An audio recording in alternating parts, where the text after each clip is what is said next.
Welcome to Skeptico, where we explore controversial science with leading researchers, thinkers, and of course, their critics. One thing that especially fascinates me is things hidden in plain sight, things that are not obvious until someone points it out.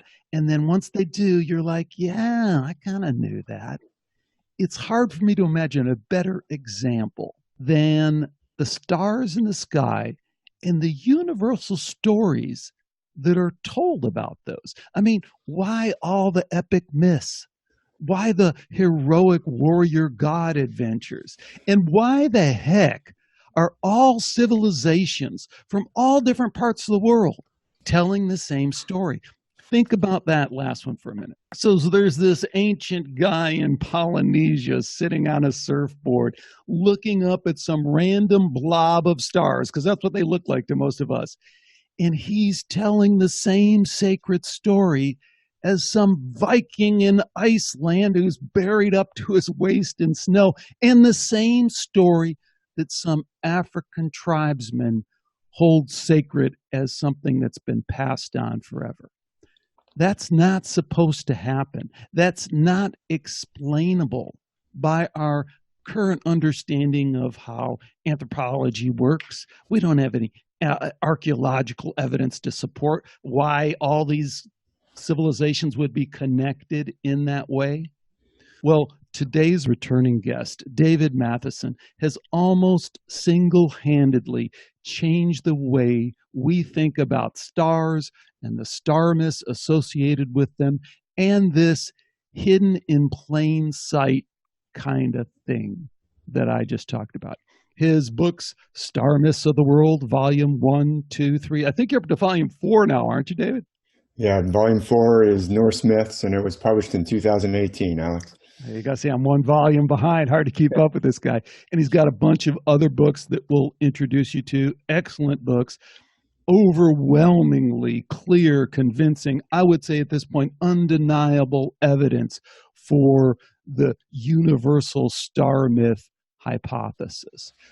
But what's really cool, and I know I'm going on here for a while, but I wanted to get it up to this point because what's really cool about today's interview and what we're going to get into is the messages behind those myths. So if we can get to the point of saying, yeah, that seems pretty undeniable, then we ought to take the next step and say, what might be the message behind it? I mean, if there was some great teacher, and just put a pin in that for a second, who took the trouble to spread this perennial wisdom throughout our world, throughout ancient civilizations, throughout our planet, then maybe we ought to figure out what they were trying to tell us. So that's what we're going to do today with fantastic guest, star myth master David Mathisen, who I have total respect for as a fellow seeker on the path. I pranam to you, even though in typical skeptical fashion of inquiry to perpetuate doubt, I'm probably going to have some contentious points with you on a couple of these issues, but that's the kind of stuff I like to do. The level 3 discussion beyond the kind of usual stuff. It's so great to have you back, David. I'm so glad you initiated this because this whole conversation has taken on a life of its own that I am really, really excited to get in the middle of. So let me step back and say welcome and thank you for joining me. Well, thank you, Alex, and thank you for that kind and generous introduction. So the conversation that we will have will be different than any other conversation because you'll bring out questions from your experience and background and perspective that nobody else can. Oh yeah, you can count on that. Hey, as I told you, I'm kind of into my Skeptico Jeopardy phase, which has really been fun for me.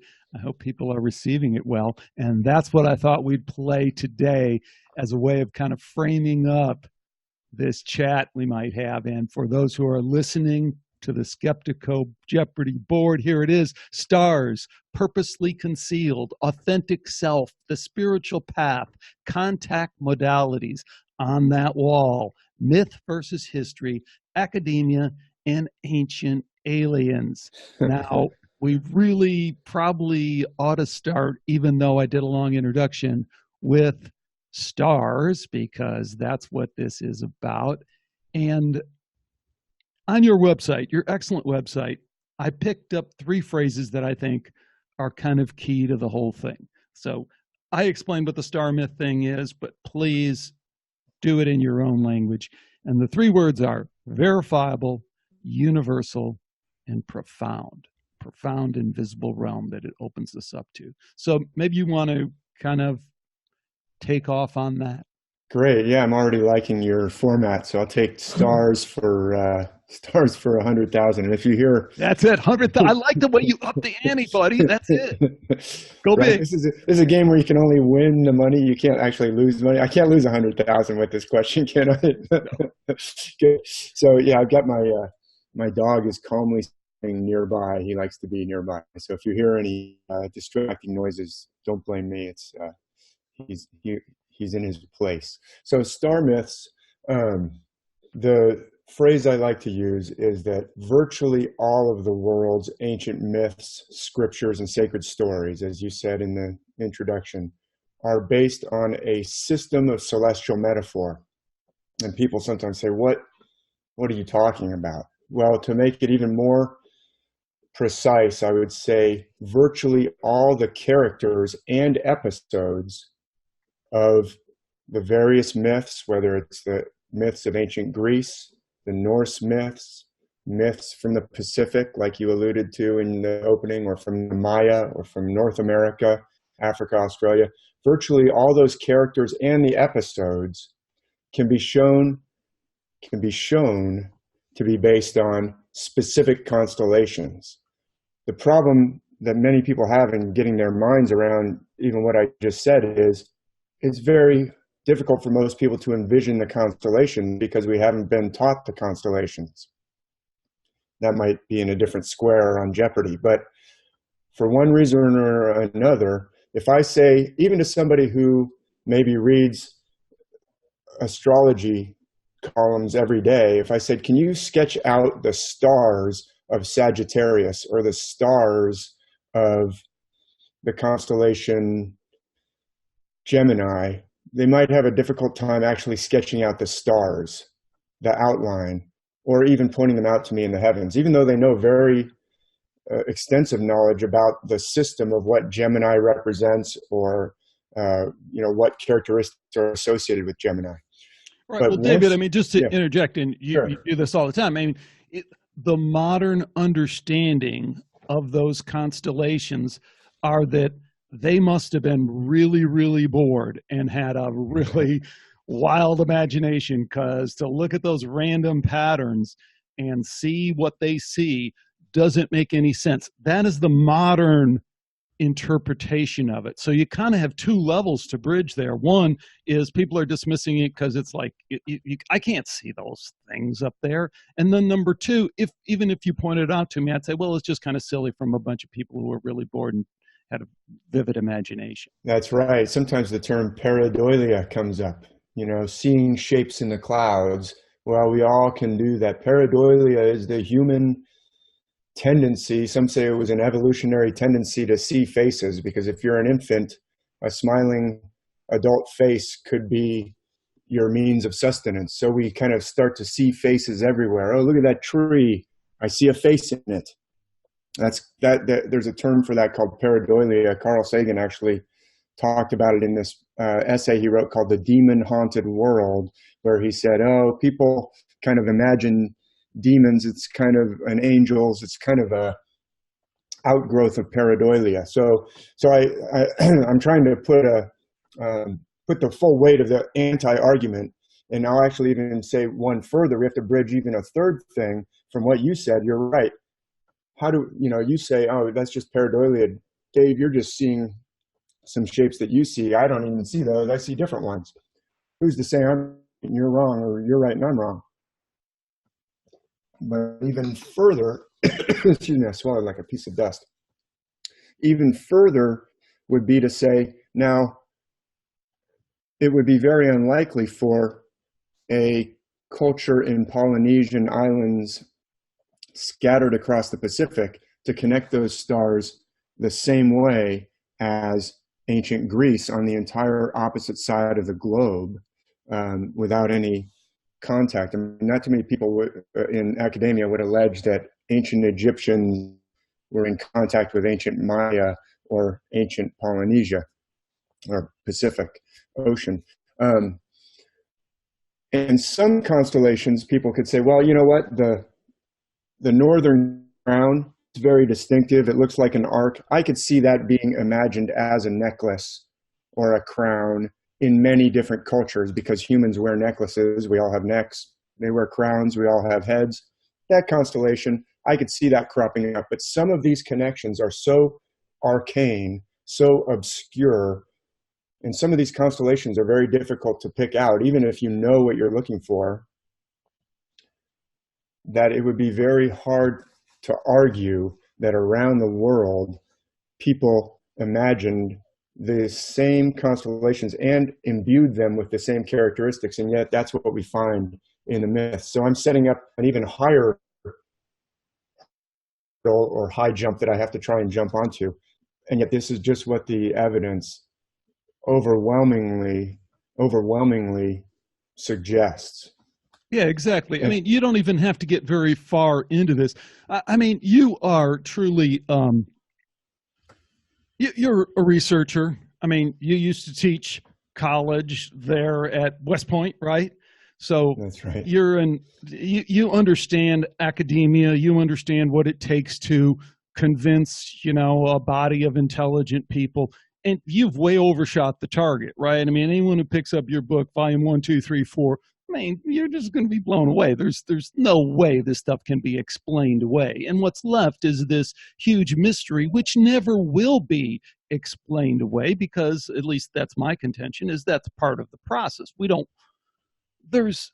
Maybe that's another Skeptico Jeopardy board piece here, because purposely concealed relates not so much to the constellations, but one of the things I picked up on what you talked about or alluded to is that at some point in our history, the chain of this spreading of wisdom was intentionally broken, and we kind of wound up with this disconnect from this esoteric wisdom. Do you want to touch on that at all? Yeah, so this is a big part of the story. And when you say we, it's almost worldwide at this point, but really you had up on your Skeptico Square, Jeopardy Square, Roman, and it primarily happened, I would argue, in the Roman Empire, in places that the Roman Empire conquered. And those other parts of the world that didn't get conquered by the Roman Empire, such as India or China or North America, Central America, South America, the Pacific, stayed more in touch with their quote unquote original instructions, their ancient wisdom. The term original instructions, I'll give credit to Peter Kingsley, an author that people might want to check out. Peter Kingsley writes some very interesting analysis and fantastic books. The original instructions of every culture. Wouldn't it be nice if we were all still in touch with the original instructions? But what happened at some point, and this is not really debatable, is something called literalist Christianity was instituted in the Roman Empire. How it went from a small group to Emperor Constantine declaring that he was a Christian, and then eventually declaring that Christianity was the official religion of the Roman Empire, and some successive emperors between Constantine and Theodosius kept upping the requirement to where, okay, Christianity is an official religion. Okay, now we've got to get rid of all the pagan gods. Okay, now we're going to shut down the temple at Delphi that had been in operation for at least 8 centuries, maybe longer. The Eleusinian mysteries of Greece, they were still going. The Eleusinian mysteries had probably been going for 800 years or more when Theodosius shut them down in the late 300s AD. This is all historical, pretty indisputable. Some people might dispute it, but it's pretty well established that the Roman Empire became literalist Christian that in itself is a bit of a head scratcher. If you're a Christian literalist, you would say, well, it's God's providence.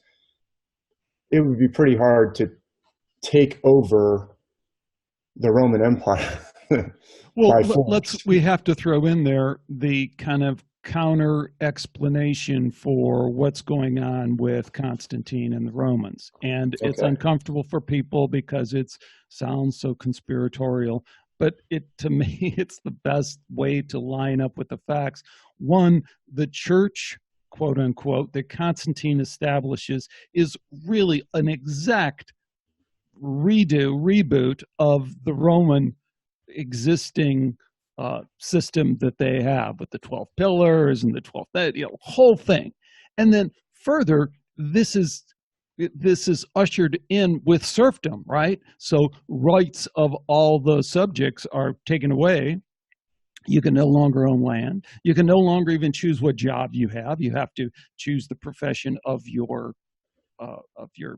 parents, and all these other restrictions that basically turn people into slaves. And in turn, what you get for that is eternal salvation. Oh, here we now have this state religion that we're going to support, and you're going to follow it, and then you'll get yours in heaven, I'll get mine now. So I mean, you don't even have to be that cynical to see this as a massive kind of social engineering, social control kind of thing. And certainly, even if you have a hard time wrapping your head around that, then you just fast forward and you see how it plays out. I mean, that's exactly how it plays out. So even if you don't accept that that was the intention from the beginning, it's kind of hard to deny that. Well, yeah, that's an interesting way of putting it. I might not choose the exact same words in my description, but I'm in generally agreeing with what you're saying, because that is what grew out of basically. I mean, some questions to be asked would be, well, why would you do it with Christianity if you've already got the pagan gods, so-called, or the ancient gods and the Vestal virgins and all the different institutions of the Senate was kind of the protector of the traditional religion in the Roman Empire. But all those gods that you mentioned, we know, we're pretty familiar with the correspondence with the gods of ancient Greece. Zeus goes right with Jupiter. In fact, Zeus Pater, Pater means father in Roman or Latin. Zeus Pater, or Jupiter, Zeus the father, or Jove the father, corresponds directly to Zeus. And they were very comfortable with this. Mars corresponds with Ares, Venus with Aphrodite. And even when the Romans would be fighting the Germanic peoples of Northern Europe, you can read the accounts. There's plenty of texts and surviving accounts where they would say, oh, well, they have this god who corresponds to our Mars. They have this god who corresponds to our Hercules. They had no problem seeing around the world that there were, around their world, that the gods of other peoples, even under different names with slightly different clothing or characteristics, or maybe facial hair, Odin has a beard, whereas Mercury doesn't, or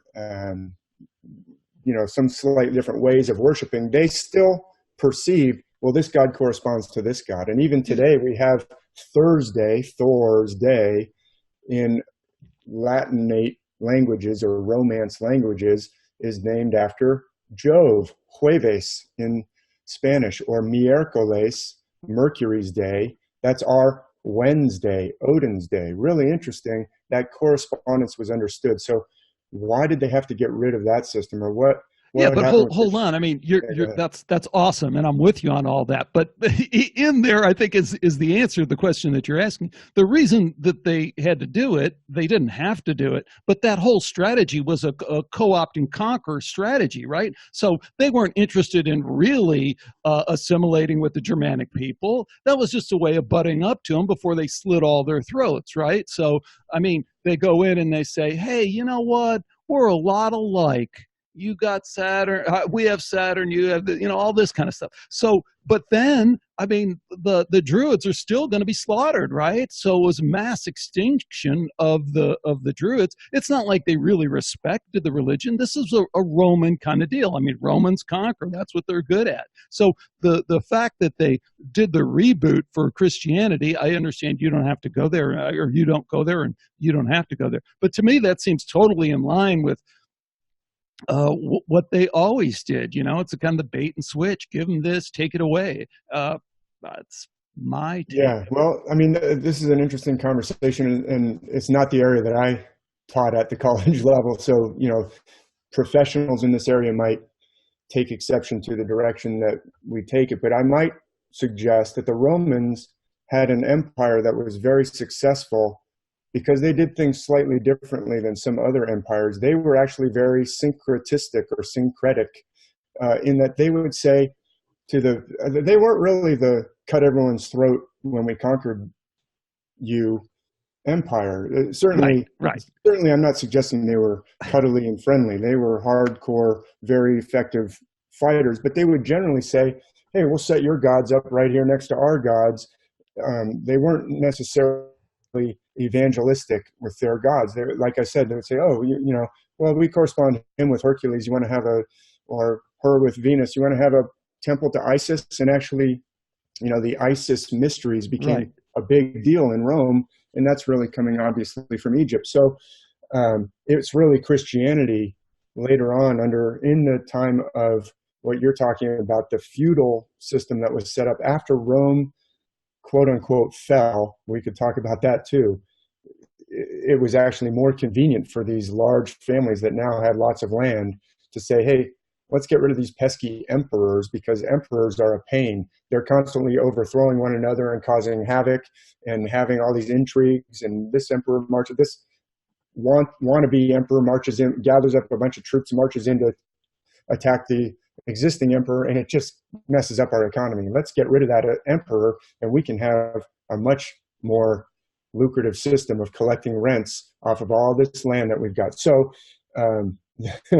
so I think that did happen. We could, I don't want to get too bogged down in it, but I don't want to get bogged down in it either, because I took us there, but I made a note. I mean, this is a Future Skeptical episode, because I've had this floating around, and, certainly I had Joseph Atwell on the show a couple times, and he feels like he's got this wired, and that's exactly the way it is. But there's another guest out there, I'm not going to reveal who it is, I think really has this wired as well. And it's great. Everything you said was great, but it is kind of a little bit off topic for all the amazing stuff that you have. So I'm going to back off here, and this is the Skeptico Jeopardy board, and you should pick where we go next, David. Great. Well, why don't we, just before we pick, keep the listeners in a suspense for just a second. And there was another thing you said about academia having a hard time getting their arms around this. I forget exactly how you phrased it, but really I think it's in line with the Skeptico mission statement of exploring paradigms. How do paradigms change? When you say, oh, David has written so much, I've written really over 5,000 pages of books. You say it should be just proven. Now, some people might say, but wait a minute, how many pages of peer-reviewed papers has David published? And I'll tell you, I've sent in some academic-style papers. I know how to write an academic-style paper, and I've been politely told this isn't very interesting, or this doesn't exactly fit, or this is, and I'm like, what do you mean it doesn't exactly fit? This is right in your wheelhouse. But the problem is, if it is outside of the existing paradigm, or if it threatens the existing paradigm, then it's going to meet with resistance. Not necessarily conspiratorial resistance either, but there are institutional types of resistance. Where if I've worked my way up through academia through all these hurdles that I have to go through, and now I'm a tenured or nearly tenured professor. If I start talking about a paradigm that says there seems to be a similar thing, or even a common system being operated in ancient Egypt, and the sacred stories of Australia, sacred stories of North America, or even sacred stories of the Norse, that causes problems. If I were to show maybe connections between the stars and the Greek myths and stay within that system, that might have some interest. But the minute you say this appears to be a worldwide system, that threatens to explode the existing paradigm. And what happens with paradigms shift over time. We know this in science. We can see, let's say, plate tectonics, introduced in 1906 by Alfred Wegener, was ridiculed. And people said, there's no way that the floors underneath the sea could let those continents move around because they're all solid. Well, after World War II, with increasing technology and submarine sensing, they said, oh, look at all these ridges on the bottom of the ocean. Maybe this theory, finally in the 60s and 70s, it began to be accepted. And what I would say about a paradigm is it will explain usually a lot of things, but there's always this like outlier. I call it the little bag of parts. This is a metaphor. If you've ever taken apart an engine or tried to fix something in your car engine and you put it all back together and you got a little Ziploc bag full of nuts and bolts that are left over, you know you didn't put it back together exactly right. You're like, whoops, how did all these things fit in there? Well, these are like the anomalous evidence that shows that the paradigm is not put together completely right. And eventually someone will come along and say, you know, if we put it together this way, all those bolts would fall into place. All that anomalous evidence would fall into place. And this happens over and over, I would argue, in the world of paradigms, right? Hey, on the paradigm thing, I mean, that's all well and good, and we got 250 shows.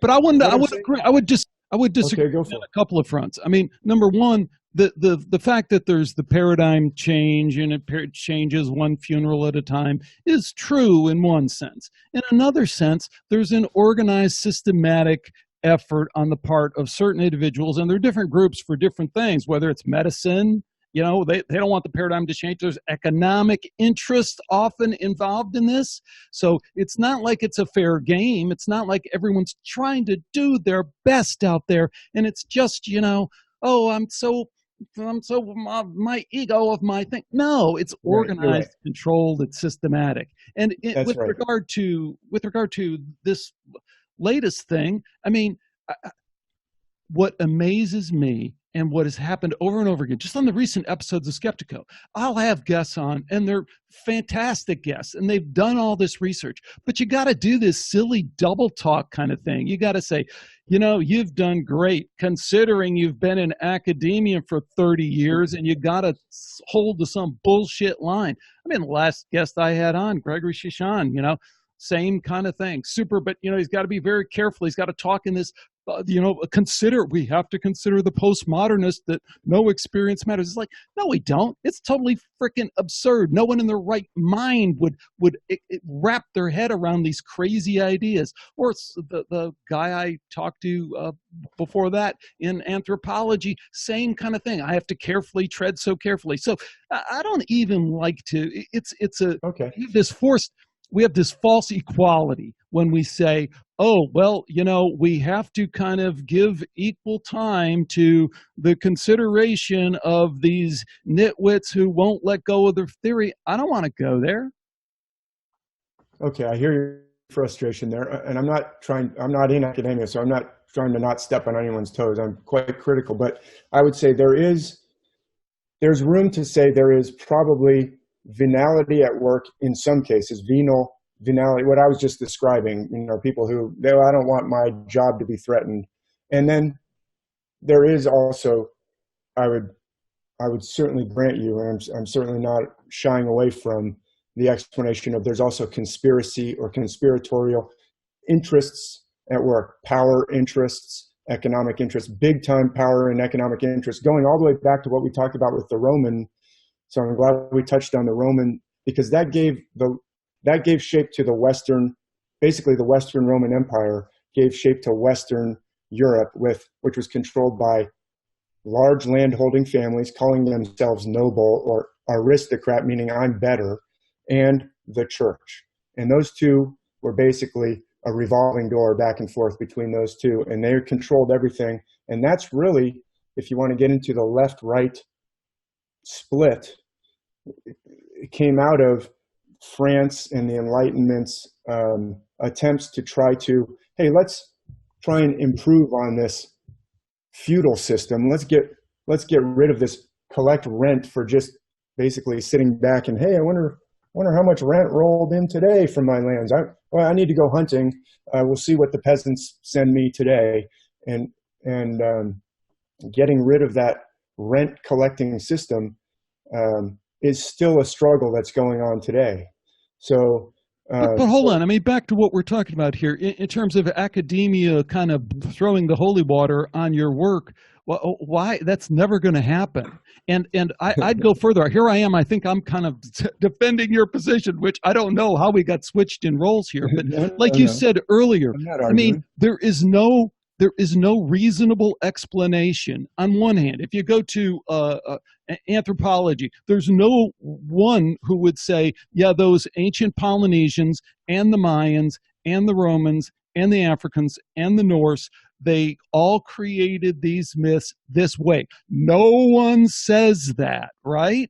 So there isn't when you say, oh, well, maybe, let's give them the benefit of the doubt. Maybe no, let's not give them the benefit of the doubt. Based on everything they've published, based on what they've said, there's no way to explain the universality of these star myths. So the fact that they don't is, we don't know how much of it is just ego, people holding on to their jobs and their work, or how much of it is the remnants of, hey, that's kind of, we don't want to get into that esoteric wisdom because it opens up a big can of worms. But we don't know which of those two it is, but we know it's one of those two. We know there isn't any reasonable explanation on their part. They can't invent something new to fill that gap, right? Right. So no, this is great. And I don't think we're arguing against each other. I think we're building the point up from the friction of our conversation, of our minds working on this question. So I would say, number one, my work certainly threatens the literalist Christian paradigm, because it shows that, what I said about the characters and events of the myths of the world being based on the stars can be shown with overwhelming amounts of evidence for the characters and events in the Bible, which has been, even up to a couple hundred years ago, it was actually dominated academia to where you couldn't argue against, let's say, the flood as described in the Bible, or the age of the earth.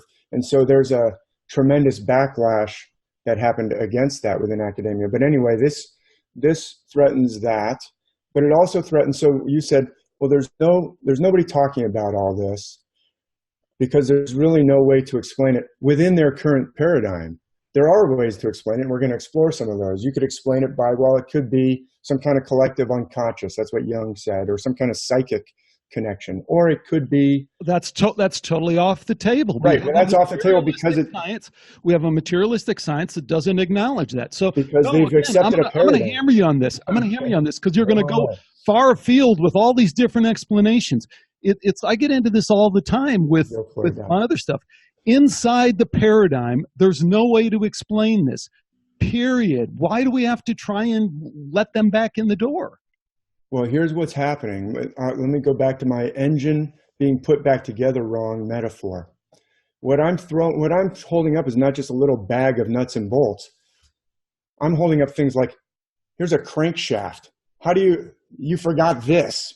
And they're like, yeah, but my paradigm is working. And I'm like, yeah, you're firing on 3 cylinders out of 8, and it sounds awful, and it gets terrible gas mileage. And they're like, don't mess with my engine. I'm moving forward down the road. And I'm like, you're on 3 cylinders. And Göbekli Tepe is another giant like drive shaft or flywheel that's been left off. Göbekli Tepe is 6,000 years at least prior to earliest dynastic Egypt. And it's beautifully precise stones aligned with celestial alignments, by the way. That throws a problem into the paradigm. But what I'm discovering, it doesn't throw a problem into what I'm discovering at all, because you could say, well, possibly the reason why this is dispersed all around the world is there's some very ancient civilizations or cultures that far predate Mesopotamia, ancient Mesopotamia and Sumer, far predate Egypt, far predate ancient India, because all those cultures are already using this system. They must have come from something much more ancient nobody wants to consider something much more ancient that could also be advanced. So they say, no, wait a minute, that was only primitive humans or early humans, they call them. That'll mess up all our textbooks that show we basically lived in caves, or we were pastoral, or we were hunter-gatherers, and then poof, Egypt and Mesopotamia just spring out of the ground out of nowhere. And they would say, well, Dave, you're obviously, you're exaggerating that a little bit. But basically they say that, yeah, we just all of a sudden, those cultures received what they had from somewhere, probably far in the past, and that would help explain what's going on around the world. But that's also outside the paradigm. But the paradigm is going to have to change, because Göbekli Tepe kind of recently, late 90s, early 2000s, threw a giant crankshaft into like, hey, how are you going to explain this? And so far the existing paradigm cannot incorporate it. And the existing paradigm has a problem with what I'm talking about too. And that's why it's almost like when somebody's paradigm is threatened, there's like blindness that actually sets in. If your wife is cheating on you and it will take over your whole world, your gut is going to know it before your mind admits it. You're going to actually be blind to the evidence, while your gut is like, I know something's going on. And your mind is like, I'm not going to look. I'm not going to look over there. I'm not going to look over there. So, and I would say that when you're talking about conspiracy, that's going on in the United States right now. There's all kinds of evidence that people don't even want to look at. Well, that's always been the case. Got to move on. Next category. Right. Let's go to authentic self. Let's take authentic self for 300. Okay, 300. That's very conservative, but I like the pick. All right. So what I would argue, people might say, man, I think I understand what he's saying, that all the myths are based on the stars, but why would they do that? And why would somebody want to get rid of that? I mean, I don't usually emphasize the conspiratorial part too much, but what I would argue is that the ancient wisdom that is given to the world, that is given to virtually every culture on the planet. Like I said, when I say I've written 5,000 pages, I'm not bragging. I'm saying there's so much evidence there that it's almost hard to write a short book about it. My most recent book is 900 pages. That's not really the way you market a book, but I wanted to show it all in one place. But when I say I've written 5,000 pages, the next sentence is, and I've only barely scratched the surface. Only barely scratched the surface. There's plenty of cultures I haven't even gotten to. There's plenty of stuff in one culture that could make 10 books. Even one book of the Bible, I could write a series just on the stories in Genesis and the connection to the stars, let alone the Mahabharata of ancient India, which is like 7 times longer than the Odyssey and the Iliad combined, and it's all based on the stars, I would argue, and I've shown some of those connections. So when I say 5,000 pages and it's only scratched the surface, it's what I'm saying is every culture has this ancient wisdom. What was it doing, and why was it based on the stars? Well, at this point, I've got some suggestions. I'm not going to be dogmatic. I can be dogmatic about the evidence and say, look, this constellation is clearly lining up with this and this and this. What it means, now we're getting into a little bit more of my interpretation. But after studying it for 10 years pretty intensively, I would argue that one of the things it's doing is conveying to us messages in an esoteric way, like Mr. Miyagi taught Daniel-san, and conveying profound messages to us, like Mr. Miyagi taught Daniel-san with wax on, wax off, something that seemed totally different from what he was actually teaching him was karate. Mr. Miyagi wasn't trying to hide karate from Daniel-san. He was trying to explain karate to Daniel-san, but it involved some things that were profound, that were invisible, so to speak, hard to grasp. And by the way, Daniel-san also came from, he wasn't a very trusting individual, because he was a very doubting individual, and he'd been burned a lot. He was, I might even argue, traumatized and isolated from who he really was.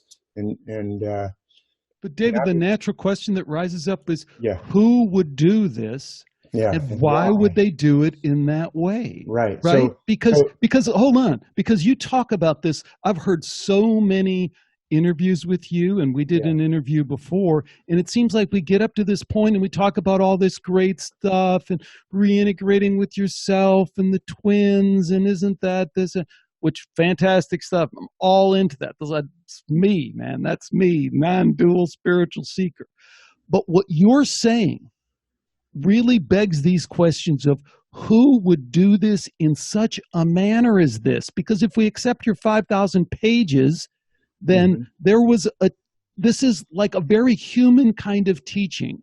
You know, this allegory with look at the stars. When you look up here, remember this story, and then this story, you should apply it this way. That's not thunderbolt, near death experience, voice of God kind of stuff. That's your second grade teacher kind of stuff. Who did this, and why did they feel that it was important to teach in this way this kind of perennial wisdom? Yeah, good. Obviously, it was quote unquote a kung fu master, but not a kung fu master. But it's like Mr. Miyagi. Mr. Miyagi had to be a master. He already had to be. He had to have karate or kung fu or whatever he was teaching in his bones to such a degree that he could say, "Well, how can I teach this to this guy? I'll invent wax on, wax off." Uh, you already had to know profound things to come up with this system. Let me just say that. Now, when you say it's like second grade stuff, yeah, maybe it is. Maybe a lot of our problems started in our second grade age or earlier. Because look, That's we're a given. That's a okay. given. I'm just, I don't want to get off on that thing. Okay, I'm but just saying in terms of these are not like, quantum physics kind of stuff. This is kind of basic kind of stuff. So keep going. But I okay, want you also get what, Mr. Miyagi is visiting all the, you got to bring it back to the, to the profundity of the totally busting the paradigm and the crankshaft, and thousands of researchers around the world who don't get it. I mean, make that connection. How do you have Mr. Miyagi going to all these different places? right. So, like I said before, I don't actually believe that you have to have a Mr. Miyagi figure or a Quetzalcoatl figure moving from continent to continent, distributing the same system. Uh, it could also be from a very ancient civilization or ancient culture, could have been worldwide, could have been in one area. We don't know. That was wiped out or nearly wiped out by a cataclysm. And there's plenty of evidence on our planet for cataclysms, whether they're solar flares, like Professor Robert Schoch argues for solar activity could actually make the whole ground radioactive for decades, where people have to actually live underground. Could have been some kind of impact from some sort of object in outer space, like Graham Hancock and Randall Carlson have been talking a lot about recently, that caused the remnants of that cataclysm, who had their memory of all this very profound and advanced, and maybe they were also technologically advanced. I mean, we see all these giant stones all around the world. And then they had to basically live underground for a long time, and then they repopulated or spread around. And over the thousands of years, the stories changed in different climates. Like you said, the Norse myths have a very different feel from the myths of the Pacific or the myths of ancient India, and they're living in a very different climate. That's part of the reason why, but they had a different culture and different landscape that they were in, and different, so their gods took on a different flavor. But an explanation could be, instead of someone going around horizontally, traveling in a boat across the oceans, that they all descend like from a tree, from some ancient predecessor source that's now forgotten, and that potentially was wiped out or nearly wiped out by some kind of cataclysm. But let me also go back to your point about, well, this is simple second grade stuff. I would say, look, this is profound mastery stuff. Let me just say, we're living in a culture that is severely traumatized. So we haven't got this figured out. If we've got millions of people dying from addiction, that's because you're separated from your authentic self, is what the psychologists and psychiatrists like Dr. Gabor Mate, Dr. Peter Levine say. Look, I dealt with addicts in downtown East Vancouver for decades, and I never met one single addict who wasn't traumatized as a child. I never met one single female who came into my clinic who wasn't actually sexually abused as a child. So trauma the modern definition of psychological trauma is actually separation from your authentic self. And maybe some people are tuning out and saying, well, just a minute, I wasn't traumatized. The society we have that came from that society that stamped out all this ancient wisdom is a society that traumatizes you, whether it's on purpose, conspiratorial, or just the way it got set up. It traumatizes people. And even if you didn't experience, I would say almost everybody experiences trauma, but if the ancient myths are talking about reconnecting with your authentic self, then it must be even part of the human condition that we lose connection with our authentic self. And I would say that'd be great if you learn how to connect with your authentic self as a second grader, but I would say there are CEOs of corporations, successful billionaires who get paid, $300 million a year, who are separated from their authentic self. So this isn't a small problem. This is a huge issue. That's why people take yoga or get into meditation, because they're trying to find their authentic self. And I would say the myths are part of that ancient system to point us on how to reconnect with our authentic self. So it's like a huge issue, and it'd be great if you learned it by second grade. But a big part of the problem is we're all still struggling with that. That's what I would say. Well, how's that? Does that, I mean, we can get into why. I'm all about authentic self. Okay. I'm all about reconnecting with my authentic self. I'm all about the non-dual path, which is the authentic self in yoga, right? So it's like there is the you, and then there's the outside, the doer, and you are not that. But this is my personal kind of 24/7 spiritual path kind of thing.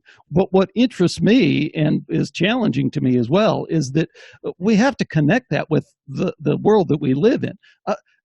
One thing I thought was interesting about the traumatization is we live in a world, you are part of your culture from the beginning. And I mean, you're going to have to deconstruct that in a way that we can understand it. But you were in the military, you served, and then you taught. And there is an ultimate truth to what I have up on the screen. You want me on that wall, you need me on that wall, is real, right? So one that's real is that I live in my phony baloney lifestyle because someone else is taking care of that messy, killing people around the world to quote unquote keep me safe. And if I don't like that and I don't like the way they're doing that, then I can do it a different way. But history isn't very kind to people who aren't aggressively protecting their right to exist. Moreover, when you talk about trauma, forget that for a second and take about what I've heard people say.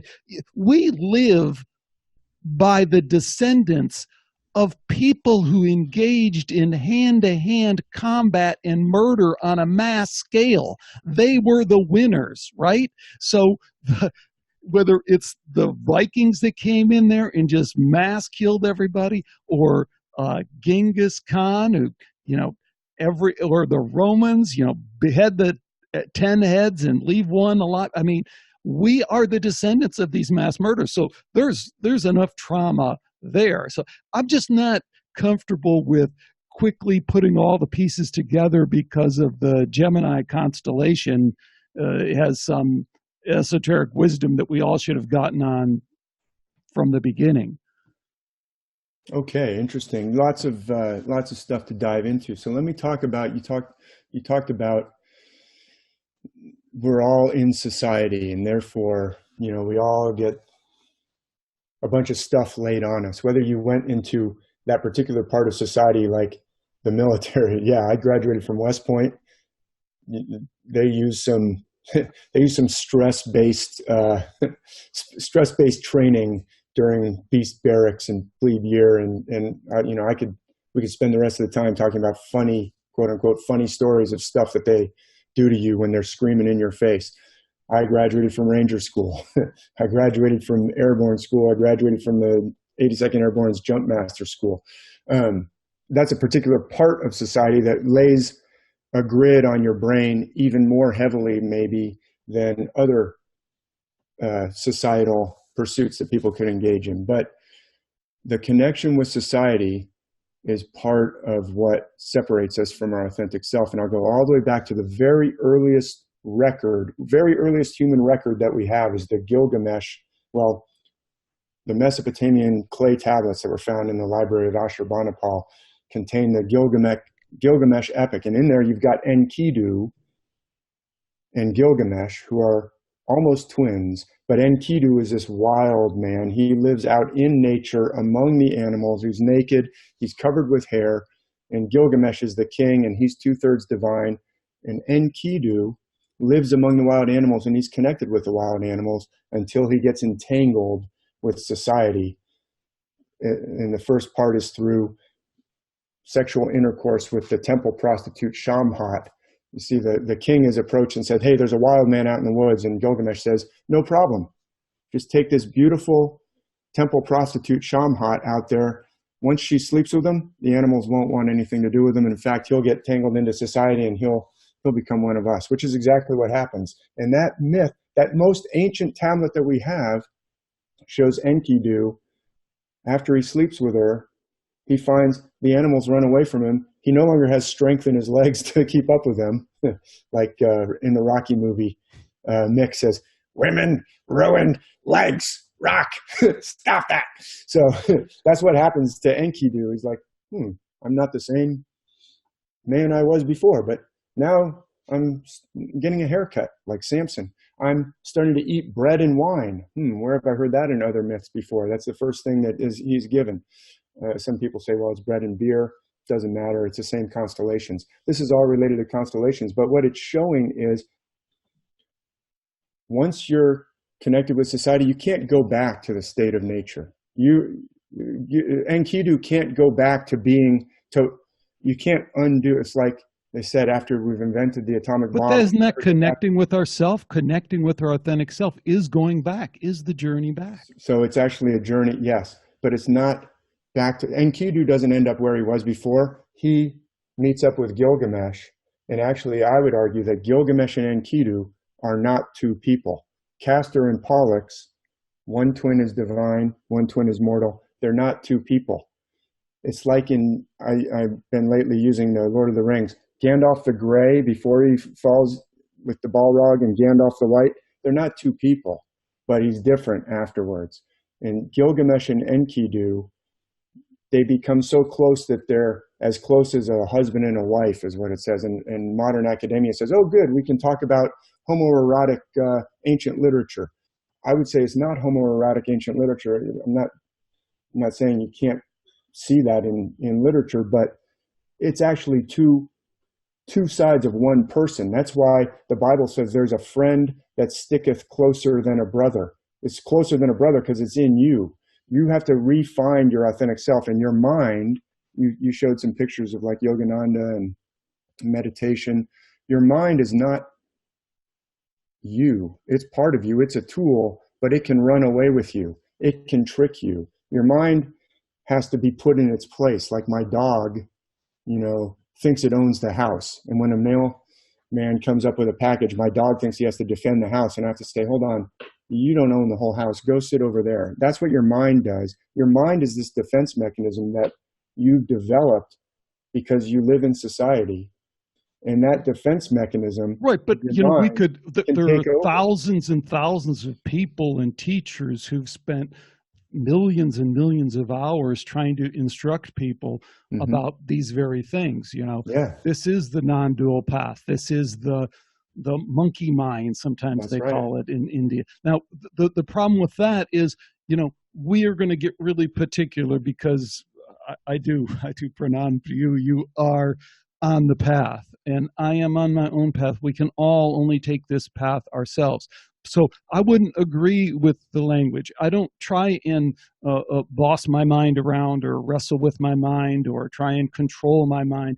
I don't think that works, but that's a particular understanding I have of my spiritual path and how I do it. What I'm trying to really get to is trying to understand that in relation to what you're talking about in the star myth. So, David, you don't have to convince me that, number one, the star myth hypothesis is real.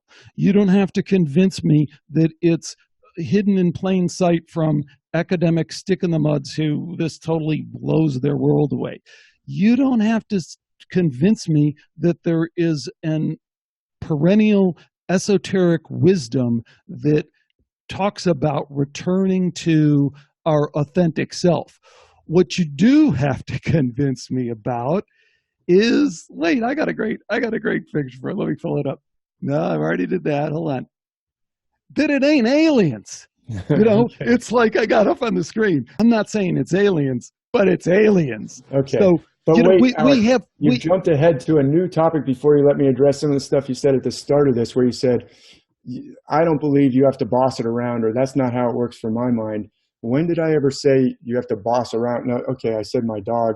I put him calmly in his place. That's like when you're meditating.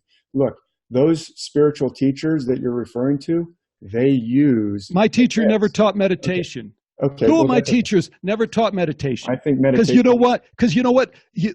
So we could get into this whole thing. Like I heard you say, I'm yoga. I've done yoga for 35 years, right? So I understand. I go sit in an ice bath 6 days a week at 35 degrees temperature to remind me that I'm not my mind. Yeah. You have all sorts of disciplines. You're a freaking ranger. You know what I mean? You understand the kind of things that you do, but I don't accept that as really being part of my path. If I was better, I wouldn't have to sit in that freaking ice bath to remind myself. But I'm kind of stupid, so I have to go there and go, oh, okay, I'm not my body, and my mind can yammer away, and it doesn't matter. So we're going to talk, that whole discussion is like this, we could have a heart-to-heart 3-hour personal discussion about how we have our own conception of our mind and how it works. So please, Okay, but before we go to aliens, I just want to say, look, and I'm not prescribing any one path. I'm saying, look, the ancient world had meditation, it had drumming, it had breath control, which I'm sure you do when you get into the ice baths. It had martial arts, and it had myths. You don't have to you can rediscover your authentic self by many different paths, and you don't have to use the myths either. There's probably plenty of masters of men and women who have recovered their authentic self and never used the myth. But I'll tell you that those teachers, the yoga teachers, like the Ashtanga story of Patanjali, talks about him having serpent coils, coming down and having coils of a serpent-like. It's mythical. It's actually related to constellations. We could go into that myth, but the myths don't tell you to yell at or order your monkey mind around, because you're absolutely right. It'll just get stronger if you do that. If I yell at my dog, he'll bark at me even worse. But it shows this in pictures, like in the Bhagavad Gita, where Arjun and his divine charioteer Krishna are getting ready to go into this battle of Kurukshetra. Arjun is seized by doubt and wants to withdraw, just like doubting Thomas and Jesus, or just like in the story of Eros and Psyche. Psyche has all these doubts, and she loses her connection with Eros in this ancient Greek myth. And Thomas, Jesus doesn't restore Thomas by yelling at him and saying, what a crappy disciple you are. You're the worst one. You were so full of doubt. And Krishna doesn't restore Arjun from his doubts in the Bhagavad Gita by saying, you're fired, Arjun. You're not even going to be in this battle. I'll handle it. He restores him. The way he restores him helps us to understand the proper relationship between our higher self, or our authentic self, and our egoic mind. Our egoic mind is full of doubts because it's racing ahead into the future or into the past and going all over the place. And our authentic self is just who we really are. It's our essence. It's our be here now mind. I get that. It's the and so what I'm saying is the myths show that in pictures, and it can be extremely helpful. Show that in pictures. I don't disagree with you. Some people relate to allegory. Some people relate to myths. I relate to this in very simple, logical terms. You are not what you observe. Anything you observe, that can't be you. You must be something else. Uh-oh. Light bulb goes off. There's another part of me that I didn't realize, non-dual part. So, hey, myths are great. Stories are great. Throughout all the, the link that I think you're making that is important here is that you've done this exhaustive, important chronicling of these star myths and how they're connected to all these ancient civilizations, it is not at all surprising to me that those myths correspond to spiritual teachers, past, present, and current, yeah, present, I guess is current teachers who are saying the same thing from their personal experience. They're not saying, oh, this was passed on to me. They're saying, no, I sat here, I meditated, I came to this realization, and the realization matches completely with what you're saying the myths say. So to me, again, we're maybe I'm taking too much of an adversarial tone here. But my point is, that's the point that interests me. You don't have to teach me about authentic self-integration kind of thing. I mean, like I say, I'm 24/7. Tell me why, where that's coming from, who and why these star myths that we can date back that far, why they exist. And maybe you felt like you handled that when you said you sit in a place where you say there was some ancient civilization and they wanted to do that. I would then even ask, but then that generates to me an interesting question. Why would they do that? Because at the same time, if you really look at some of the evidence that's come up about Mars, right? It looks like from a number of different points of reference here. One being the remote viewing of Joe McMonagle, who I think is like one of the top remote viewers in the world. Secret Spy number 000. And then I just interviewed Courtney Brown, who's currently a remote viewer. Both same thing, independently. Remote view Mars, ancient civilization, maybe our ancestors. And then I got John Brandenburg, who I interviewed, and he says, hey, I take it from a physicist standpoint. Ancient traces hundreds of millions of years ago of a nuclear explosion on Mars that has all the signatures of a bomb. So I just throw that out because it establishes another data point. There is the potential that there are some ancient civilizations that are off planet. There's one that's close by. And that comes up over and over again. I had a slide up there of the Dogon, right? So you go talk to the Dogon, but you can talk to all sorts of indigenous people. And I just had an expert on, and they're all saying the same thing. Star people, star people, star people. They came and they passed on this wisdom. So if you want to say that you stand apart from that and say, no, I don't go there, I don't think that's necessary, I think it could have been an ancient civilization that was Atlantean and was buried under the rocks for 30,000 years, fine. I just want to know what you think about that, because to me, it seems that all the evidence points towards alien visitation, alien genetic engineering, alien passing along intelligence, but then that raises a bunch of questions too. All right. So once again, I do want to get to the thing that you ended with, but the thing that you said at the very beginning of this question that you're framing, you said, I got it. I'm 24/7. So you don't have to convince me about connection with the authentic self. But I would say this ties into the whole story, and we'll get to aliens in a second.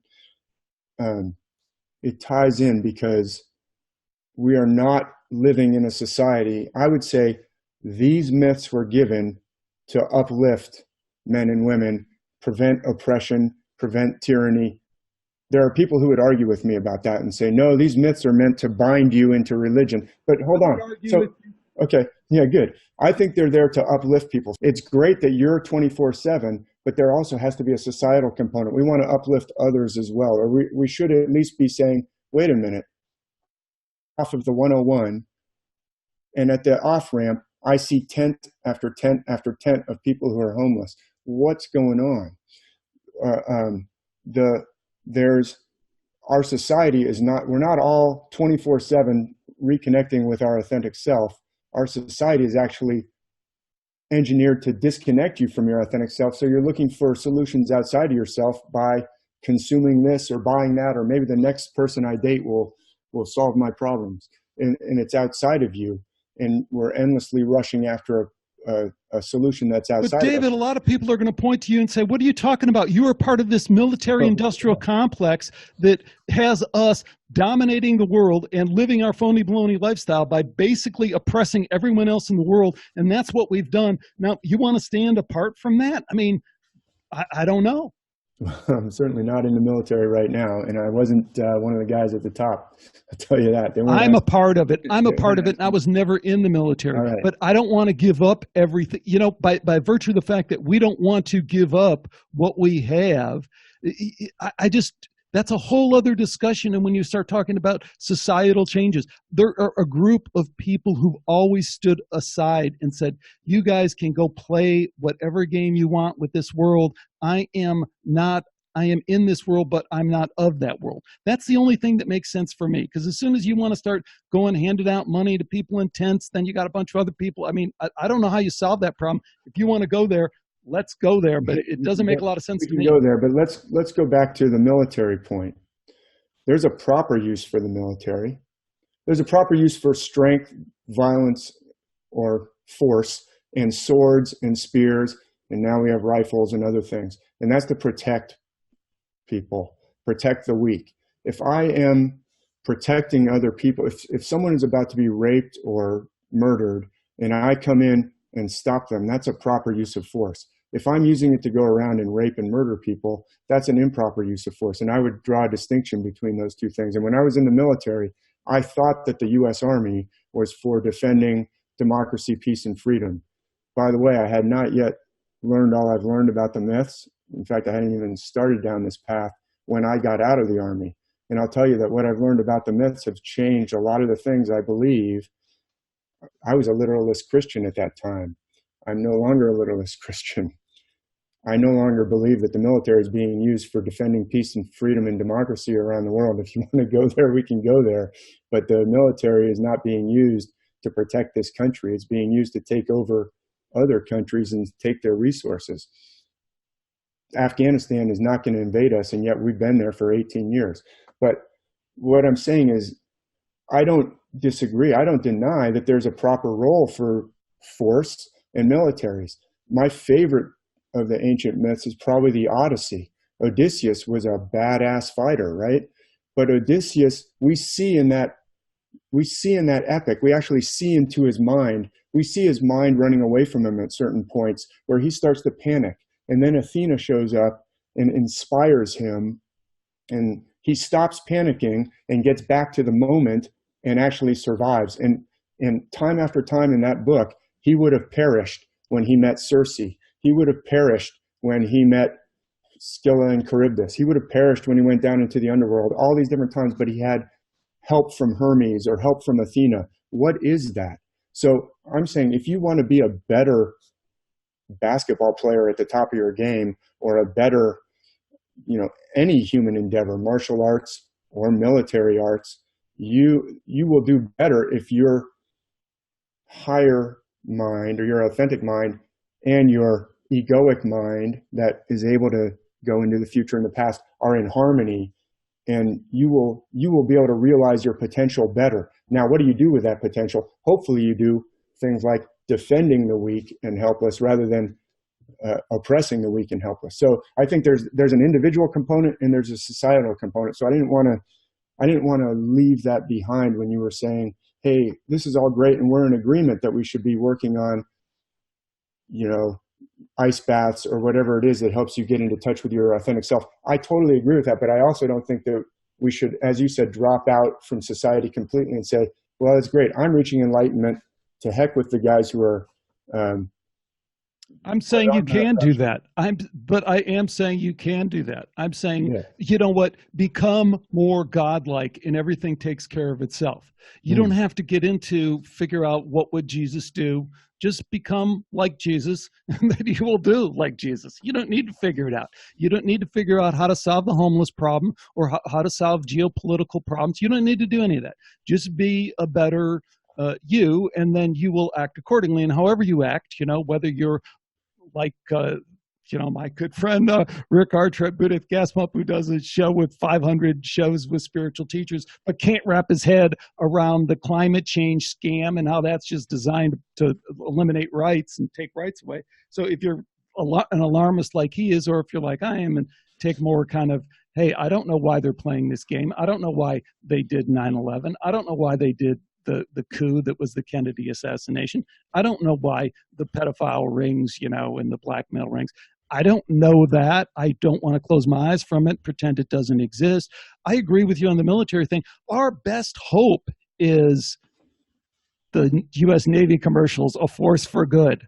That's our best hope, is to hold to that ideal. Even if it's not true, even if we know it's bullshit, we have to say, you know what? We had some guys back a couple hundred years ago that founded this country. They had some pretty damn good ideas. And they were like, everyone just has their own rights and then they'll do the right stuff. And, so I'm just saying, I don't buy the leap to, trust me on all, because this has been used to exploit people and manipulate people and create cults. Is, hey, don't you agree with everything I'm saying about your authentic self?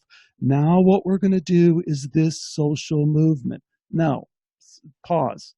I'm glad you're going there, Alex, because you're clearly, and you asked me the last time, and you mentioned it when you talk about Joseph Atwell, the word psyop, right? You've used that word psyop, and our cults were the cults that suddenly popped up a psyop, meaning were they more than just an organic cult that just popped up? Was it possible that there were agencies that were giving some of those cult leaders cover, like telling the police, well, don't arrest that guy out in the desert who's firing off machine guns, and the police are like, why not? He's firing off machine guns.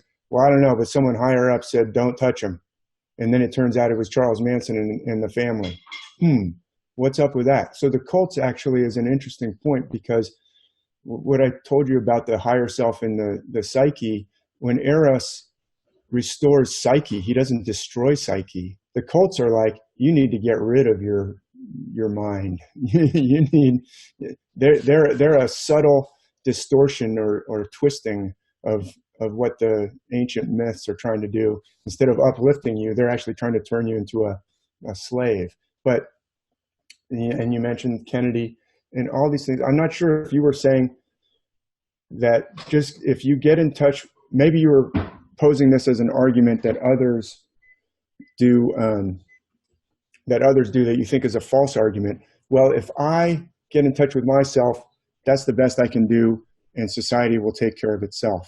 And I would say there's a societal component to it that we as citizens, men and women, can say to our government, yes, look, I swore an oath to support and defend the Constitution of the United States. I'm totally dialed into the Constitution of the United States, but I'll tell you that things that are going on, like the invasion of your privacy when your iPhone is listening to you or Facebook is writing down your conversations, is a violation of the Constitution of the United States. And Facebook as a corporation gets certain privileges from the government, such as limited liability, such as a corporate charter. And the people of the United States can say, you know what? I don't really like corporations taking all my data and listening to every single thing I say. I don't think that's right. Congress, representatives in Congress, please pull their corporate charter or take away their limited liability, because that's extended by society. And when you have a predator like Jeffrey Epstein allowed out on the streets for decades and preying upon the weakest, young girls who are under the age of consent. So there's no hiring of a prostitute. That's what he was, quote unquote, convicted for in 2008.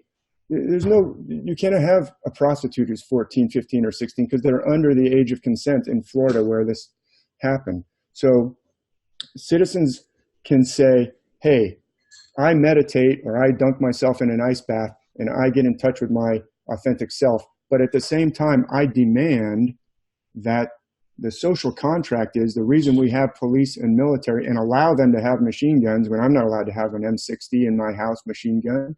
They get to have it. Why? Because of the social contract. And part of that social contract is keeping predators off the street.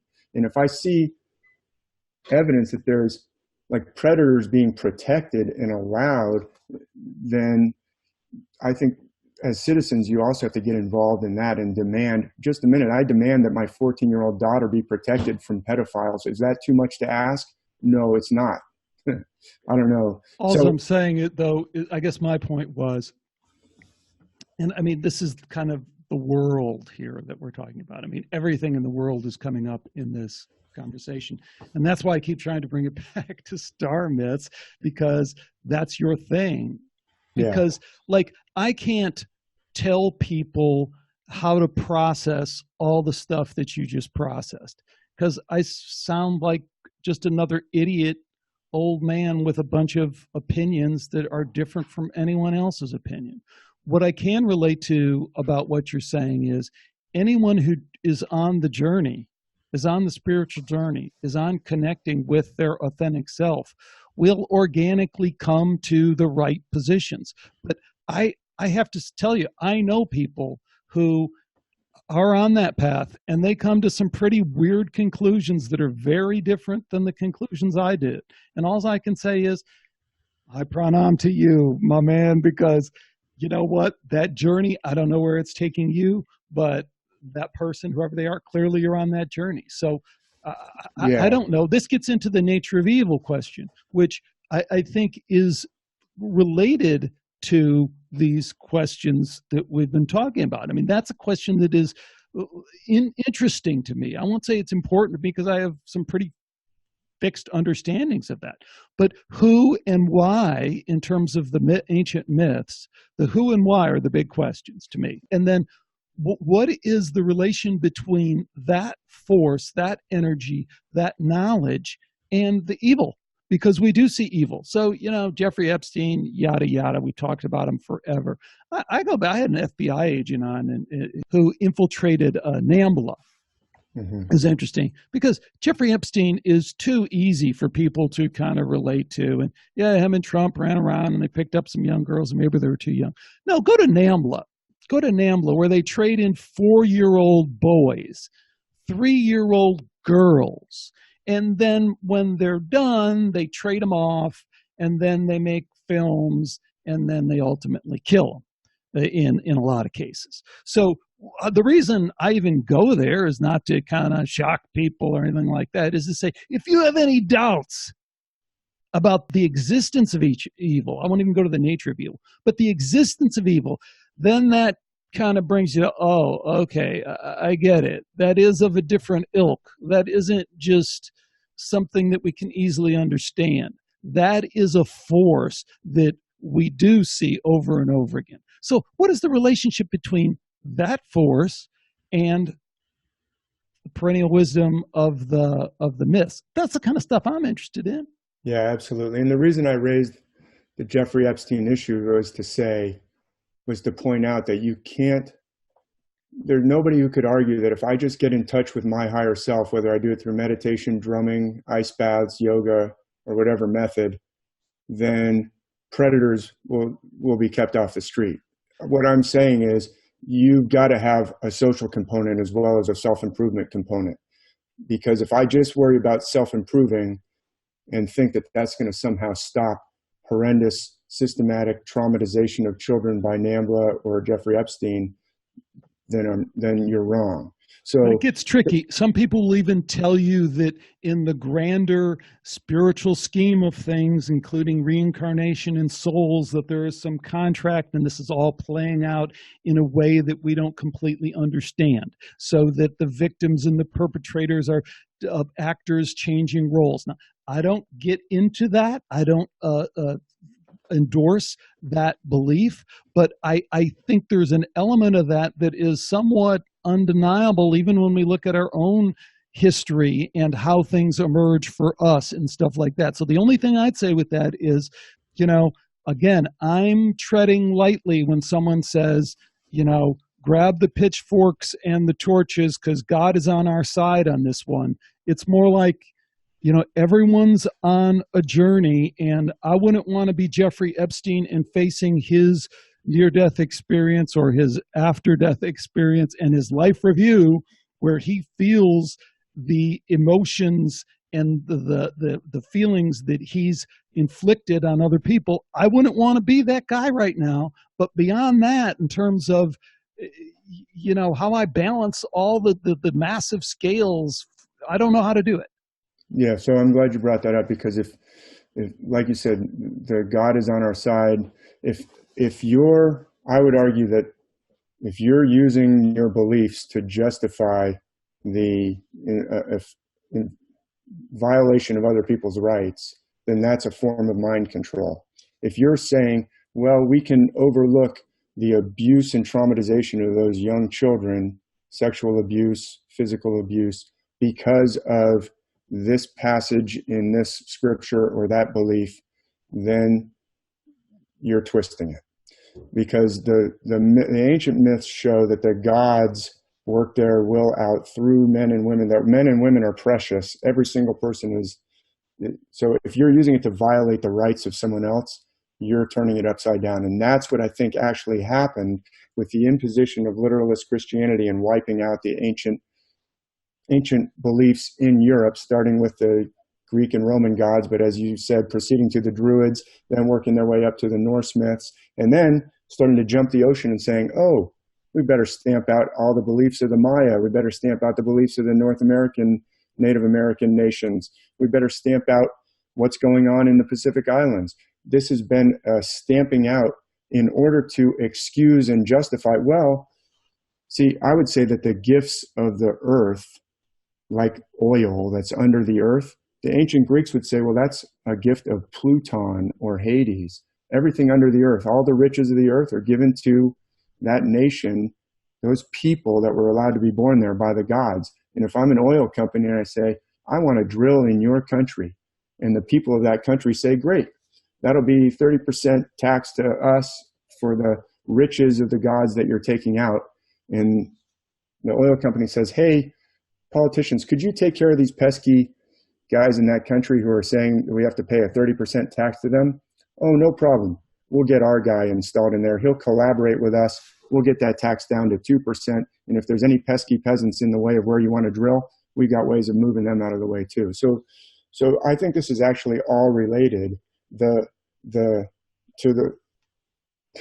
all these issues. But if you're excusing, look, we've created a society that traumatizes people. And you just told me about a group that systematically traumatizes people, or we have this Epstein character who is systematically traumatizing people. I'm saying you've got less resistance from the people if they're all traumatized. You've got less ability for the Constitution to work and for self-rule to stop predators if everybody's traumatized. So I'm not denying, far from it, that there's conspiracy type stuff involved in what I'm talking about. The traumatization of the world by literalist Christianity is a topic. They basically slaughtered all the Native Americans. They justified slavery and said, well, yeah, but David, we're talking about the whole world now, Yeah. So we're going to get over to China and we're going to talk about the Chi-Com craziness, right? Which is worse in a lot of respects. I don't want to go to China right now. I don't want Chi-Com to run things. They don't have a literalist Christian interpretation. They jumped on the other bandwagon and are doing the atheistic communist bullshit. So to me, that I don't get the connection that you're making there. No, that's okay. Without getting back to the question that I'm asking is, no.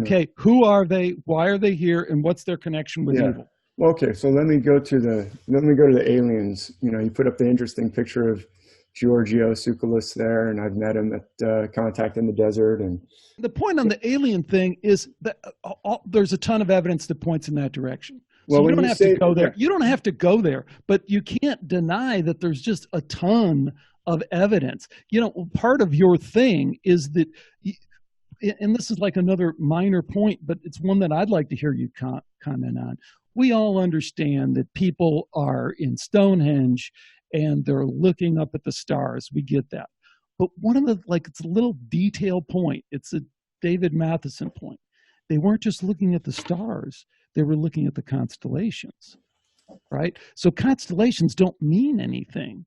There's no independent meaning of the constellations. Why do they build these megalithic structures to look at constellations? Well, because the constellations, as you're telling us, have meaning. Well, that kind of changes the whole thing, right? Because when you hear the kind of standard tripe about Stonehenge, it's like, well, that's, lunar eclipse and all. No, all that goes out the window as soon as you say that they were aligning with constellations. Same thing with the Giza pyramids, right? Well, Orion, right? in the Oh my Giza, God, they line right? up Orion. Why that? And the other Yeah, image I have up here is the Dogon, right? So you yeah, go to the Dogon people and they say, yeah, well, we did that because the star people from Sirius came down and told us that. So we have all this stuff that lines up and it all points in the same direction, ancient aliens, and then you seem super resistant to going there. Why?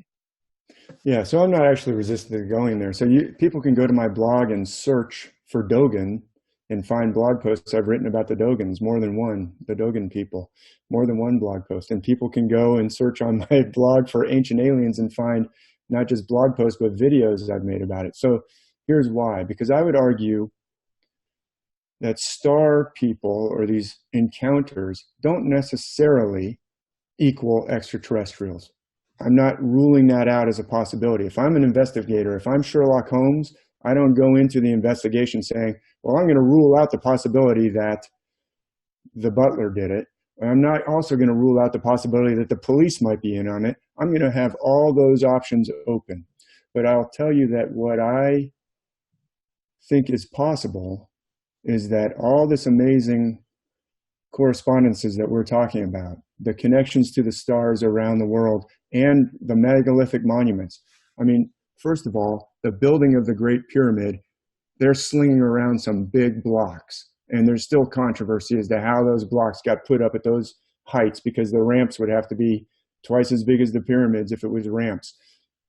But not only that, like you said, they're perfectly aligned, almost perfectly aligned, north, south, east, and west. And there are alignments with the shafts to certain stars.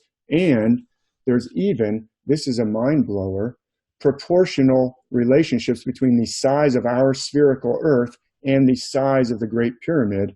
And people who are skeptical of that might say, yeah, Dave, there's proportions between your house and the size of the spherical Earth. We just have to find the right number to divide by, and we'll get the proportion. Yeah, but they're proportional to the size of the Earth by the number 43,200, which is a precessional number, which relates to the precession of the equinoxes, the precession of the stars, and it's very hard to even figure out the precessional constant. It takes years and But I years. still don't understand why you don't accept ET. You kind of brush past the point of well, I'll get back to I don't accept because, ET. It's like the evidence is overwhelming now. We have the DoD videos of these aircraft, and I had the guy on the UFOs. I don't know how people get to UFOs and accept that there's UFOs that do these things we can't do, that a human being can't do, and that they're powered by somebody. But you won't go to ET. I got Diane Pasulka. Jacques Vallée, who's no stranger in the... I had Jacques Vallée on the show. Jacques Vallée throws that stuff out there, and that's great, but that's just kind of one... automatically equal. Look, amazing craft doesn't automatically equal extraterrestrials. Now, I'm not saying... Fill in that gap. Fill in that gap then. Amazing craft throughout history. Bob Lazar, who now has come out and did that fantastic movie, and he says, yeah, here's the craft. We had it at Area 51. Here's how we studied it. Here's how I understood the propulsion to work. I had on Diana Pasulka, who, is a PhD, a teacher. She goes out in the desert. She finds the craft pieces because a guy goes and shows her, and there's all these kind of invisible college that knows all this stuff is going on. I just had Maria Rodwell on last week, who is a counselor for 30 years and helps people, talk about traumatized, helps people who are traumatized by their contact experience. So, unless you want to just take all that and pack it up in a box and just throw it all away, then you got a big problem if you don't accept ET. This idea that people throw around, they just throw out Jacques Vallée and they're like, okay, so now I can go on like ET doesn't exist and it's all fairies. No, you can't. Hey, this is great. So I see you're passionate about this, Alex. Let me ask you this. Would you discount the possibility that some of the UFO hype and activity after World War II was a psyop? Can that be considered as a possible explanation for some of it? Because let me tie it back to the myths. Hold on. So hold on. You asked the question. Let me answer it. Of course, everything is a psyop. Everything is a control. But what I just hit you with there is the physical evidence. So you might not like Diana Walsh Pasulka. Everyone does. I'm not saying. But she went out in the desert and she finds these pieces of a craft, and they go analyze it, and they say that. And you mentioned Jacques Vallée. I had Jacques Vallée on. You know what he's really interested in? The same thing. She's friends with Walsh Pasulka is friends with, and he's interested in craft, right? So there's no doubt that that's real. So the whole, is there PSYOP? Is there Project Blue Book? Was it a complete cover up? Did they reach some point? Here's what the history that I think reveals is that, hey, they were surprised when all this stuff happens back in the 40s, like, whoa. So they're just kind of releasing it. And then they're at a junction where they have to go, okay, which way do we go? Do we just kind of do the mind control thing, like, which relates to the star myth thing, and just go squash it and just go misinform and just deny, misinform? Do we go that route? Or do we go this route of kind of embracing it and trying to understand it? Well, we know what route they went to, and they just went the misinformation route. But that doesn't take away from where we're at today. We know that there's a reality. The Occam's razor is that there's a reality to it. You can imagine all sorts of things, but the evidence is overwhelming that that's the reality. Let me bring my area of expertise into it, Alex, since, I haven't talked to Jacques Vallée. The reason I brought him up was because he says UFOs does not necessarily equal ET, at least not in every case. That's why I brought him up. But setting Jacques Vallée aside, I'm not relying on the authority of Jacques Vallée. Let me talk about the star myths for a second. It's undeniable that many members of the UFOs must be ETs all the way down through history rely on or point to the myths and say the crossing of the Red Sea was caused by a UFO. It parted the waters. Or the vision of Ezekiel is describing an alien craft, and yet in the language that they were trying to understand. And what I can bring, but I didn't go there. I'm not going there. But no, so I mean, I understand that. Rael tells you that when he was first contacted, they told him, come back tomorrow, the spacecraft with the tall alien, and said, come back tomorrow, bring your Bible, and I'll tell you all the things that we did. So what? There's all sorts of alien cults. There's all sorts of alien beliefs, and there's the whole nuts and bolts. The whole Anunnaki and Sitchin and Velikovsky posits that a lot of these myths were a lot of these stories in the Bible. The sun stood still for 3 days. That was because of Venus was swooping around, according to Velikovsky. Or the Anunnaki described in the Mesopotamian epic. Overzealous. We get that people can become so married to their one kind of hammer that everything looks like a nail. Let's cut them some slack. Okay, because to me, everything in the myths can be explained as celestial metaphor. I can show you the crossing of the Red Sea. I can show you the Holy Grail. And so what? Show you the Ark of the Covenant. What does that get you, David? I don't understand where that. So what? You're back to to me though. You're just kind of back to pounding on the point that I conceded at the beginning. It's undeniable that there's this connection. So the question is who and why, and what is the relation to ET, and what is the relation to evil? So I don't deny it. Good. So therefore, when people start getting too close to what actually happened, we trot out, well, it's all because of ancient aliens. That'll lead us off into a rabbit hole. Well, you roll your eyes, but I'm saying, can we discount the possibility that, let's say, severe skepticism? Well, take me through your scenario. Where does that lead you to? If I can take you away from the uplifting power of the myths and say, well, let's take it back to, we thought it was all about these external characters such as Jesus and Moses. For centuries, we had them believing that it was literalistic. That kind of started to fall apart in the 20th century because of technology and other things going on. So people started to, our control system, I don't know why you're rolling your eyes, because if you plug ET into the orchestrator of your myths, how does that lessen your story in any way? It's like you're fighting it for no reason. Because now it's external again. And these stories are now about Well, it wasn't Okay, about, they're not external. Where are they from then? an They're area. not external. Where are they from? They could be from the spiritual realm. It could be What from, is the spiritual realm? well, let's say that shamans or people, I know that term is overused, but around the world, there are people, there are institutions of the people who have contact with the realm that's not described by our materialist physics. Let's just talk about, for instance, you have a ayahuasca experience or a mushroom experience, and you're encountering and you're getting information that you wouldn't get otherwise.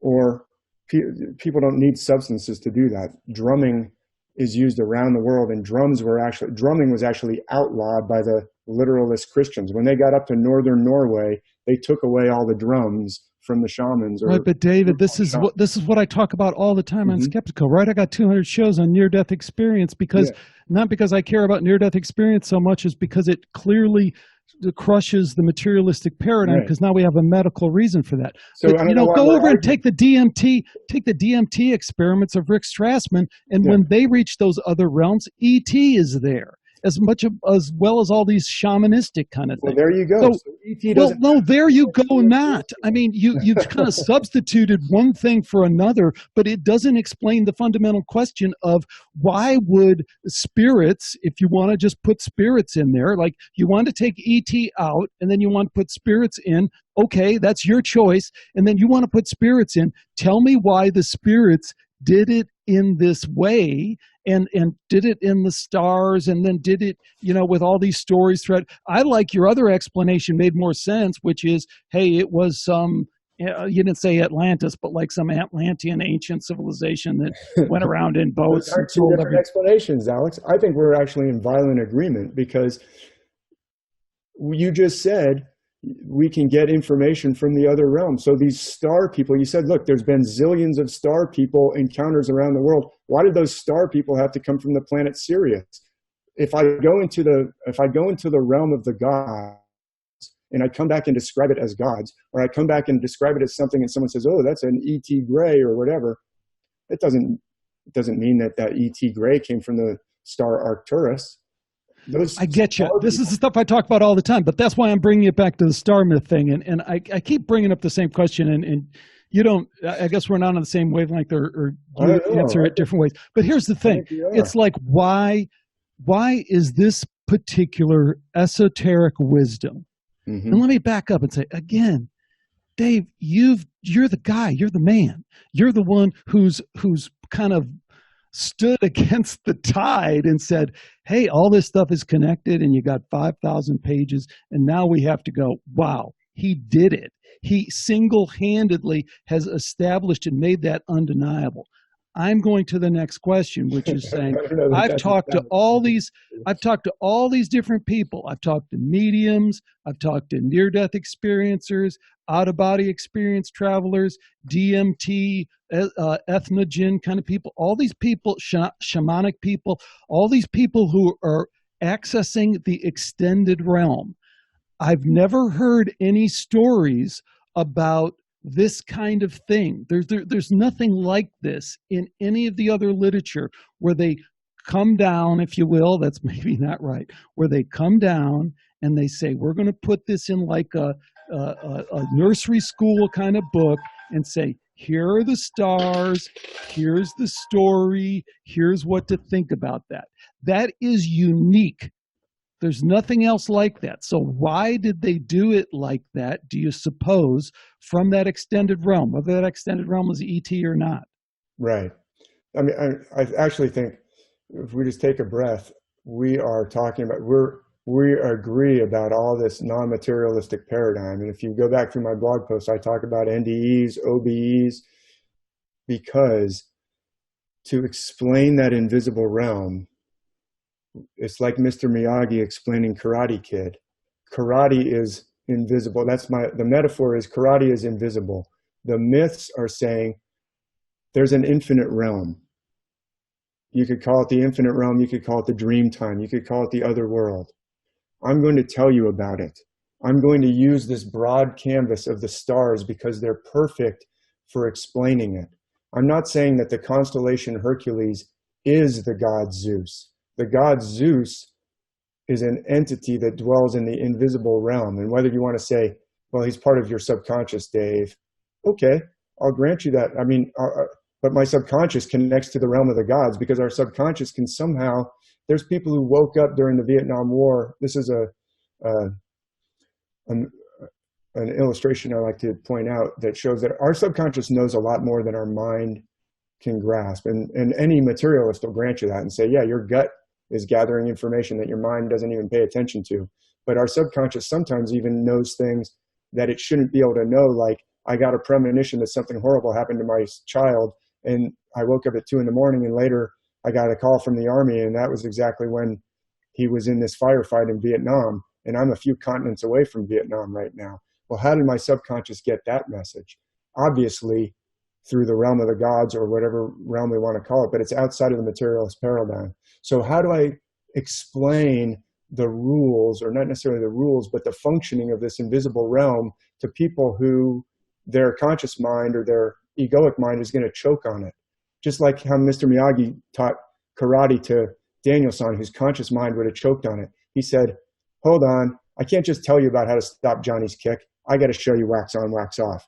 That's how they show us somebody who knew all this stuff about all the things you're talking about, OBEs, NDEs, the invisible realm, the fact that our subconscious can tap in somehow to the realm of the gods, and you can call it something else if you want, said, how am I going to explain the operation of this to people because they need it? It's profound, but it's also very practical. I'm going to use Mr. Miyagi's wax on, wax off. No, wait a minute, that's for karate. Okay, I'm going to use the stars because the stars arc up from one horizon and then they cross across the realm of spirit and then they sink down into the earth. And it's a perfect illustration of our condition here in this body of quote unquote clay, which is water and dirt, water and earth.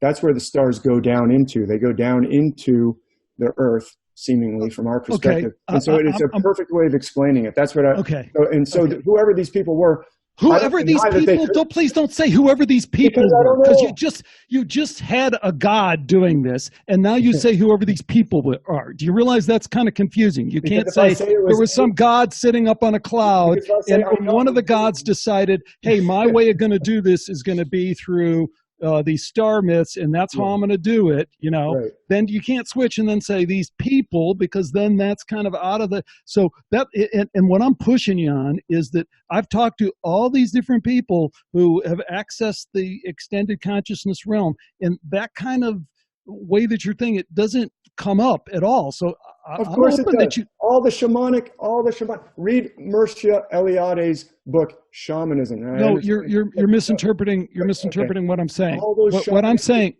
I'm not done. You're now gonna tell me how the shamans had all these myths too, which is back to proving to me that it's undeniable that all the myths. I get it. Okay. I get it. So I keep coming back to why. I keep coming back to why would they do it in this way that is so, kind of uniquely peculiar in terms of how it's done. I mean, that's an interesting question. But I've been asking it for a freaking hour. Well, I was in the infantry. I played football. I have a lot of head injuries. I need it explained to me infantry simple, man. So look, I might not be the fastest one to pick up on the question you're actually asking, but what I'm saying is, why couldn't this ancient culture, this ancient sophisticated culture that was so much more ancient than the ancient Egyptians, the earliest ancient Egyptian dynasty or dynasty was ancient to us, but it was only 5,000 years ago. Göbekli Tepe, according to radiocarbon dating of the walls, must have been buried by 8,000 BC. So it was as ancient to the earliest Egyptian dynasty as the earliest Egyptian dynasty is to us, and probably more ancient. So this more ancient culture, I say whoever they were because we don't know who they were, but why could they not have been using shamanic techniques? And I know that word's overused, but these techniques that you talk about, the NDEs, OBEs, to tap into the realm of the gods and put together this system. Why did they put it together this way? The same reason that Mr. Miyagi taught Daniel-san that way, because our egoic minds, which is a defense mechanism for dealing with this world that we found ourselves in from infancy, it defends us. It's there. It's like doubting Thomas. Why was doubting Thomas so doubtful? Those doubts were his defense mechanism from getting burned. When they said, we've seen Jesus, he said, yeah, right, I'll believe it when I touch it. The defense, our mind is a defense mechanism. Daniel-san had all kinds of defense mechanisms because he'd been hurt. He was full of doubts, and he was a very untrusting individual. And Mr. Miyagi said, the way to reach this kid is not through the direct route, it's through the indirect route. And the people who put this myth together, and I don't admit that it had to have extraterrestrials from the planet circling Arcturus, it could have been a sophisticated human culture that was tapped into this and said, how am I going to teach this? Well, we know that our mind, our defense mechanism mind that deals with culture, is going to choke on it, just like Daniel-san. So we're going to have to use the Mr. Miyagi route and go around. Where did they get this incredible wisdom? Maybe from the realm of the gods, which they might have accessed through plants, they might have accessed through breathing. I don't know how they accessed it, because it was so far in advance of ancient Egypt, nobody can tell you for sure. But if someone tells you for sure it was Arcturians, then my skepticometer goes, bing, how the hell do you know it was for sure Arcturians? Well, because we found a craft. Well, what if I say that craft could have been Nazis? You go, what do you mean Nazis? Well, they were working on some pretty advanced craft, and that was 1942. So don't tell me you're sure it's Arcturians. That could be a psyop. That's what I'm saying for sure, but we've we've probably frustrated the hell out of our audience, but maybe so. I've had a good time. You frustrated them, Alex, not me. Yeah, no, it was me. I take blame, but hey, it's my show. I get to do what I want once a week. Well, like I said, I think every single individual brings out something different, and you certainly you took it in some different ways, and I think that's valuable. I don't have any problem with confrontation, because as you noticed, as you mentioned, I was in the military. I don't necessarily love to go that route, but I don't really have a thin skin. I mean, I've been called everything while I was in the Army.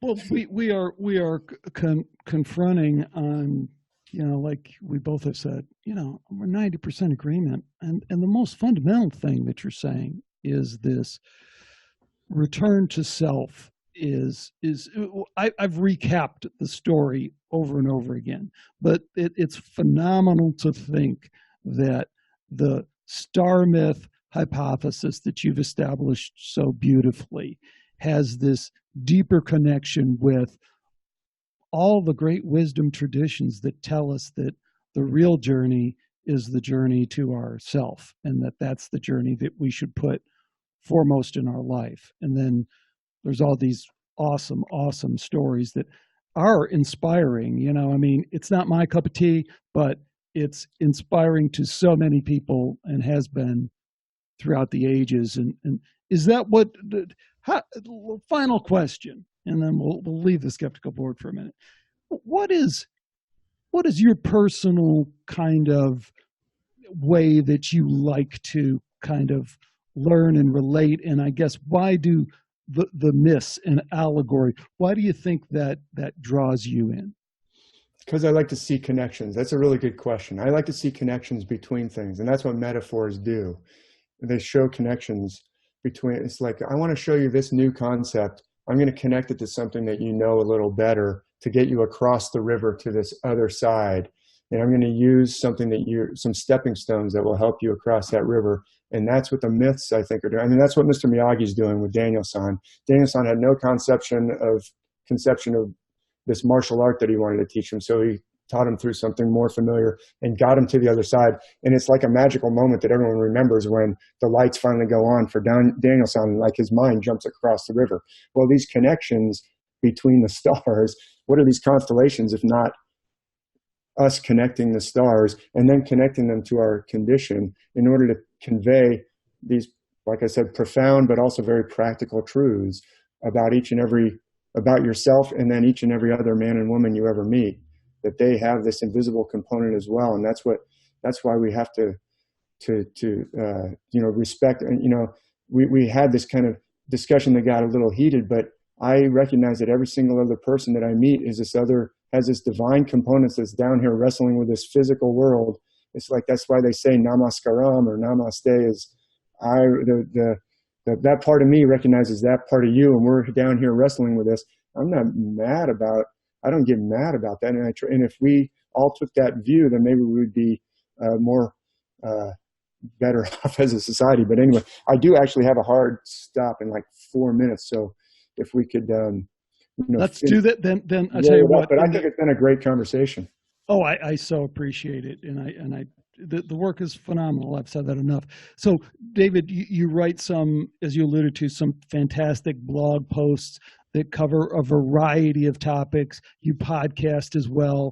So people need to check out these books to get the kind of background.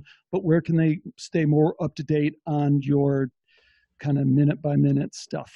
Yeah, thanks, Alex. So I have a website that is called starmythworld.com. So if you remember Star Myths of the World, it's starmythworld.com. You can really just search for my last name and the word stars, and you'll probably stumble upon something. But starmythworld.com has tons of content, and there's 2 exciting events coming up. I'll be in October. I'll be at the Conference on Precession and Ancient Knowledge, where Robert Schock will be there, Carmen Bolter, Alan Green, Christopher Dunn, Walter Cruttenden. That's October 4th, 5th, and 6th. And there's a discount code if you want to sign up. Just put my last name, Mathisen, in the discount code. You get $50 off on that one. That's in Newport Beach, California. That'll be cool.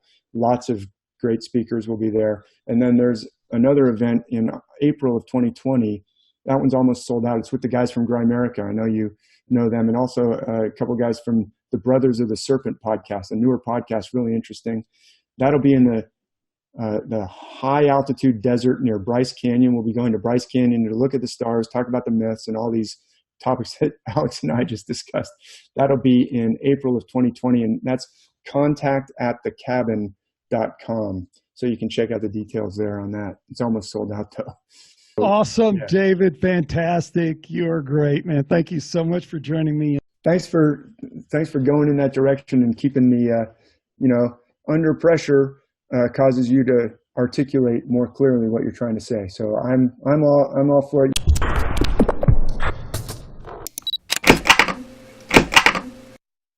You're using the old Socratic method on me there, I see, from your ancient Greek roots, Alex. All right. Thanks a lot. It's been really fun, and we'll talk again.